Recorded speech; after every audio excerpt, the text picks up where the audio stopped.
시편 1편 1절에서 우리 6절까지 합독합시다. 시편 1편 1절에서 6절까지입니다. 다 같이 한 목소리로.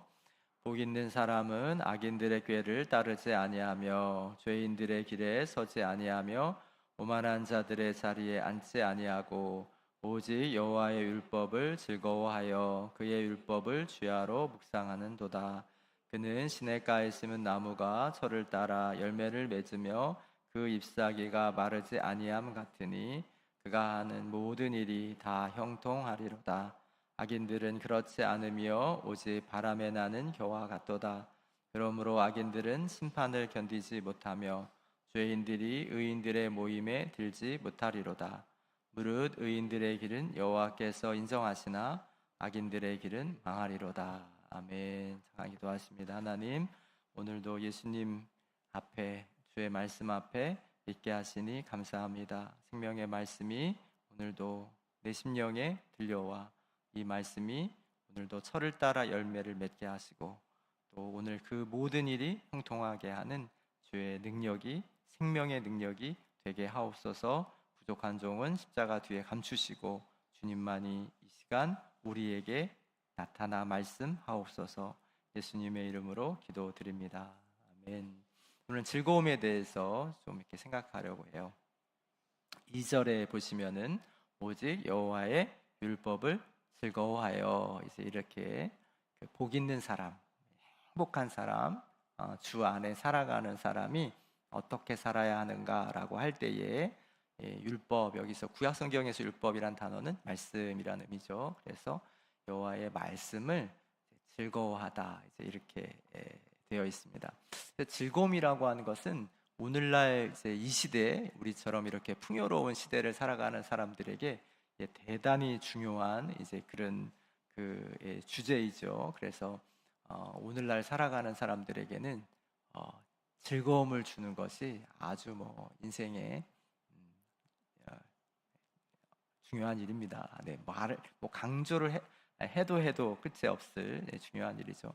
그래서 맛있는 맛집을 찾아가는 거, 여행을 가는 거, 취미 생활을 즐기는 거, 다 이제 즐거움과 연결이 되어 있어서 그렇게 살아갑니다. 이제 과학이 발전하면서 이제 사람들은 이제 즐거움이라고 하는 것이 이제 우리 뇌에 이제 그 호르몬이 이렇게 나온다. 그래서 세로토닌, 엔돌핀, 도파민, 이런 것이 이제 사람들에게 그 행복을 준다. 이제 이렇게 말을 하죠. 그래서 저는 그런 생각을 해봐요. 그런 약이 그러면 있어가지고 그냥 행복약 이런 거 누가 만들어 팔아서 먹기만 하면은 행복해지는 거예요. 한번 이런 상상을 해보세요. 아니 요즘 비만 약도 나오고 머리카락이 나는 약도 나오고 그렇게 약들이 나오는데 행복해지는 약은 왜 안 나올까? 그런 생각을 이렇게 하면 되는데, 놀라운 게 뭐냐면 그 우울증을 치료하는 그 세로토닌이 이제 들어있는 약을 계속해서 먹으면은 사람이 어떻게 되냐면, 사람이 기쁠 때는 기뻐야 되고 슬플 때는 슬퍼야 되는데 세로토닌을 장기 복용을 하면은 슬플 때도 감정이 평균 값이고 기쁠 때도 평균 값이고, 허수아비, 여러분 혹시 무슨 어린이 동화에 나오는 거 있잖아요. 도로시랑 같이 이렇게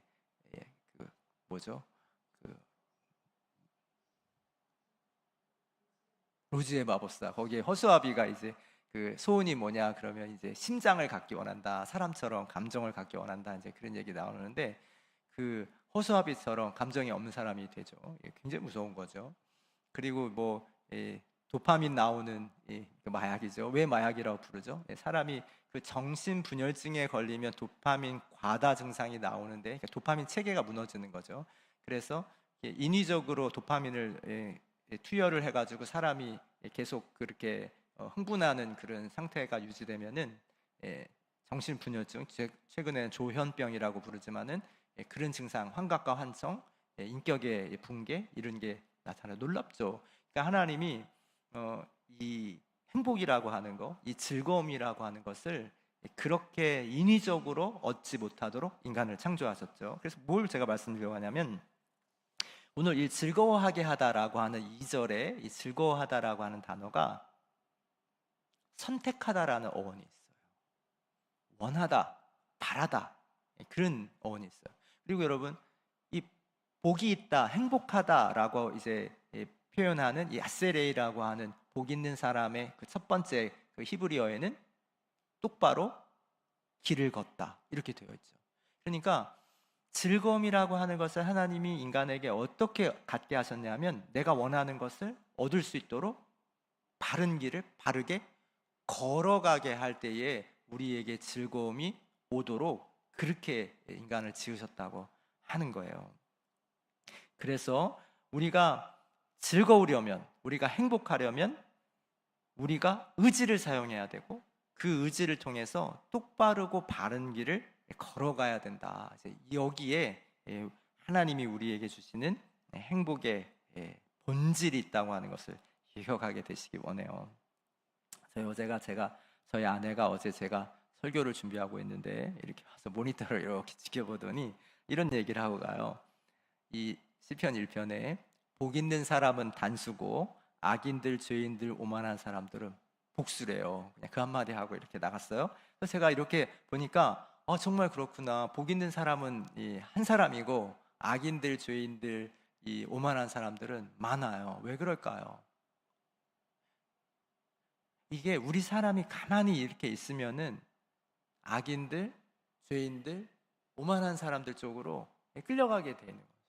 내가 결정하고 내가 바라고 원하는 거, 내가 여호와의 말씀을 즐거워하기로 결정하고 선택하지 않으면, 가만히 있으면 사람이 악인들, 죄인들, 우리의 몸이 그렇게 우리를 끌고 간다고 하는 것을 묵상하게 되는 거예요. 그래서 여러분, 마태복음 7장에 보면은 좁은 문으로 들어가라, 멸망으로 인도하는 문은 크고 그 길은 넓어서 어떻게 해요?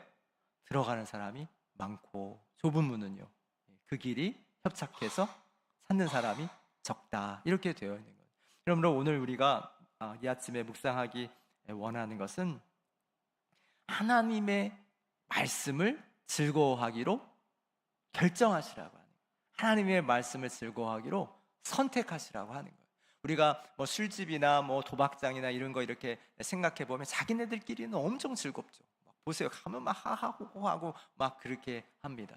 그런데 인간의 진정한 즐거움은 여호와가 말씀을 통하여 우리에게 주시는 그 길 가운데 있다고 하는 거예요. 왜 그럴까요? 왜 우리가 이 여호와의 길에 즐거움이 있습니다, 이 길이 진짜 즐거운 길입니다, 이렇게 말할 수 있을까요? 거기에 하나님의 약속이 들어있기 때문에 그래요. 어떤 약속이 들어있나요? 우리 3절 말씀 다 같이 읽어봅시다. 시작. 그는 시냇가에 심은 나무가 철을 따라 열매를 맺으며 그 잎사귀가 마르지 아니함 같으니 그가 하는 모든 일이 다 형통. 다시 한번요. 시작. 그는 시냇가에 심은 나무가 철을 따라 열매를 맺으며 그 잎사귀가 마르지 아니함 같으니 그가 하는 모든 일이 다 형통하리로다. 믿으십니까? 우리가 약속을 믿기 때문에 여호와의 말씀을 선택하는 거예요.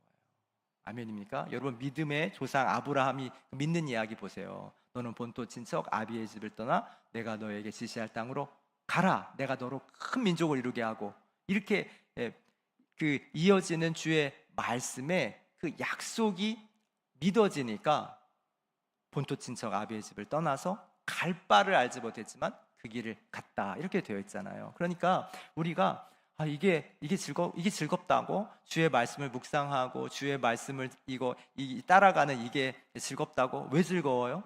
약속이 있는. 어떤 약속이요? 모든 일이 다 형통하리로다. 아멘. 네, 이게 오늘도 우리가 이 새벽에 주님 앞에 나와서 기도하는 모든 일이 다 형통하리로다. 근데 여러분, 이 형통하다라고 하는 단어를 이렇게 찾아보면은 이 형통하다가 문제가 없다가 아니에요. 되게 중요한 것입니다. 이게 생명의 능력, 이런 어원이 있어가지고 문제를 뚫고 나가다, 이런 의미가 있는 거예요. 그러니까 여러분, 이게 어떤 예를 들을 수 있냐면, 우리가 여러분 나무의 가지를 생각해 보세요. 이제 엄동설안에 다 나뭇잎이 보고 다 이렇게 보면 죽은 것 같아요. 나무가 얼마나 춥겠어요. 밖에 옷도 안 입고 맨날 이렇게 서 있잖아요. 근데 제가 말씀드리려고 하는 건 뭐냐면, 이제 설날이 지나고 봄볕이 비치면 그 마른 나무 가지에 뭐가 나죠? 움이 돋죠. 파라파라 움이 돋습니다. 그리고 좀 시간이 지나면 어떻게 되죠? 거기에 잎이 나고 또 좀 지나면 거기에 꽃이 피고 그리고 거기에 열매가 맺게 되는 거예요. 여러분, 이 하나님의 원리, 하나님이 세상을 지으신 이 원칙들을 생각해 보면 우리의 인생에 문제가 하나도 없고, 막 우리 인생에는 뭐 난 어려움이 없어요. 막 이거 이상하죠, 이게. 그런 인생이 어디 있습니까? 어려움은 누구나에게 있고 헤쳐나가야 될 문제는 누구나에게 있지만 형통이란 게 뭐예요? 그 어려움을 뚫고 나간다는 거예요. 거기에 꽃이 핀다는 거예요. 열매가 맺힌다는 거예요. 그 잎이 난다는 거예요. 그래서 오늘 본문도 보면 시절을 쫓아 잎사귀가 마르지 않고 철을 따라 열매를 맺고 그 잎사귀가 마르지 않는다. 그래서 우리가 어려움을 당하지만 사방에 우겨싸임을 당하지만은 쌓이지 않는 거예요. 거꾸로 뛰임을 당하지만 우리가 넘어지지 않는 거예요. 그러니까 그게 요셉의 이야기에 그렇죠. 많은 환난을 당하지만은 결국 그 어려움을 뚫고 나가서 거기에 잎이 나고 꽃이 피고 열매 맺게 하는 것이 하나님의 형통이라고 하는 거예요. 인생의 진정한 행복은 어디에 있어요? 그것을 뚫고 나가서 잎사귀가 맺고 열매가 맺혀지고 꽃이 피는 거, 여기에 진정한 인간의 행복이 있다고 하는 거예요. 제가 잘 하는 얘기, 뭐 새벽에도 여러 번 말씀드렸지만은 우리가 이제 아이들 이렇게 키워 첫 번째 학교 이렇게 보낼 때 얼마나 마음이 이렇게 그래요. 초등학교 이렇게 보낼 때 저희 이제 충북 제천에서 이제 보는데 제천 애들이 막 시골 애들이 막 그러니까 우리 아들이 어떻게 학교를 가나 막 그런 생각을 했거든요. 그래서 중학교 선생님인 제 친구에게 야, 나는 걱정이야. 우리 성현이가 학교 가서 잘 이렇게 할지 모르겠어. 그렇게 했더니 우리 친구가 딱 한마디 해줬어요. 학교에서 살아남아야 한국에서 살아남는 거야. 그런 말이 있었어요. 우리가 어렵고 힘들다고. 어제도 우리 딸과 통화하는데 이제 연휴 끝나고 회사 출근할 생각하니까 자꾸 마음이 그렇대요. 야, 힘드니까 너 그냥 회사 가지 말고 쉬어라. 그렇게 말해주고 싶지만 그게 형통일까요? 문제와 어려움과 힘든 사람들을 만나지만 그 문제와 어려움을 뚫고 나가는 거, 그게 하나님의 형통이고, 어디서 그 힘이 오는 거죠? 여호와의 말씀을 묵상하는 데서, 즐거워하고 주야로 묵상하는 데서 나온다고 하는 거예요. 삶의 적용입니다. 여기 이제 묵상하다라고 하는 말은 읊조리다, 여러분 아시는 것처럼 이게 생각하다가 아니라 입으로 조용히 읊조리다, 계속 반복해서 말하다예요. 근데 여기 놀라운 게 뭐냐면 주님의 말씀은 머리로 생각하고 머리로 되새기는 것이 아니라 실제로 우리의 입으로 말씀을 말해서 우리의 삶의 일부가 되게 하는 거예요. 이게 너무 놀라운 거죠. 그래서 우리가 난 하나님 말씀 듣고 다 알아. 난 뭐 이 설교 말씀 뭐 다 여러 번 들어서 난 다 알아. 이게 우리의 신앙생활이 아니라, 신앙생활은 뭐냐면 우리 하나님의 말씀을 우리의 입으로 주야로 계속해서 반복해서 읽고 읽는 거. 그래서 내 귀가 계속 주의 말